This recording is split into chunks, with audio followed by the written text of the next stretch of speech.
அமுதபாகம், விஷபாகம், பூதபாகம் ஆணுடைய தத்துவத்தில் குறியில் இருக்குது. இந்த 3 நாடியை தான் தத்துவங்களாக்கி பிரம்மா, விஷ்ணு, ருத்ரன் 3 நாடிகளை அதை கடவுளாக்கி நமக்கு ஆலயம் கட்டி காண்பித்தார்கள். சிவலிங்கம் என்பது படைப்பின் ரகசியம். அதில் ஆண்பாகம் பெண்பாகம் அடங்கியிருக்கு, அடிபீடம் இருக்கு. நம்முடைய உடல் தத்துவத்தில் உள்ளது தான் குறியீடாக காண்பித்தார்கள். குறியீடு ஒரு அம்புக்குறி போட்டிருந்தா இப்படி போட்டிருக்கும் ஒரு அம்புக்குறி. அப்படின்னா என்ன அர்த்தம்? இப்படி போ. இன்னொரு குறியீடு இப்படி வளைஞ்சி போட்டிருக்கு யூ மாதிரி. அப்படின்னா என்ன அர்த்தம்?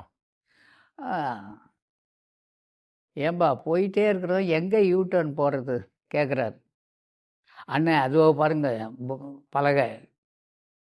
அப்போ இந்த குறியீடுகளை பார்த்து நம்முடைய வழியில் போகும்போது நமக்கு மெய்யை அடைவதற்கு இட்ட குறியீடுகள் தான் ஆலயங்கள். உள்ளம் பெருங்கோயில் ஊனுடம்பு ஆலயம் சொல்லிட்டார்.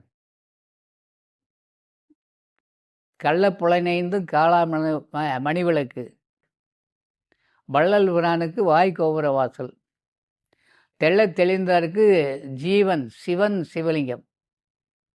அது நமக்கு உள்ளதான் இருக்குது. இதான் சொல்ல வந்தார்.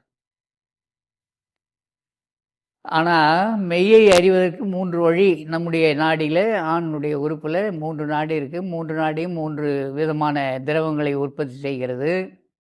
பூத பாகத்தையும் விஷபாகத்தையும் பின்னே தள்ளி அமுத பாகத்தை முன்னே தள்ளி கருத்தறிவிக்கும் காரியத்தை கடவுள் செய்கிறார்.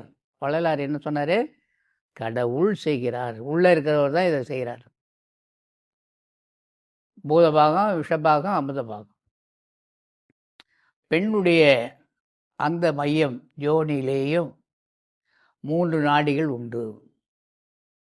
அந்த 3 நாடியும் என்ன பண்ணுது அப்படின்னா, கரு உருவாக்கக்கூடிய, கருவை உள்வாங்கக்கூடிய ஒரு ஈர்ப்பு சக்தி அதனிடத்தில் உள்ளது.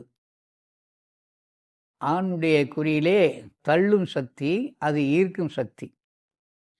அவனுடைய அமைப்பு ஈர்க்கும் ஆற்றலை உடைய அமைப்பு. அந்த அமைப்பை உருவாக்குறது இயற்கை. இது தள்ளுகின்ற போது ஒரு இயக்கம், ஒரு ஆற்றல். ஆணுடைய குறி சிலிண்டர் வடிவத்தில். கோயிலில் போய் பாருங்கள், நடுவில் என்ன இருக்குது? இது உடலிலே இருக்கக்கூடிய தத்துவங்களை சொல்ல வந்தது தான் ஆலயங்கள்.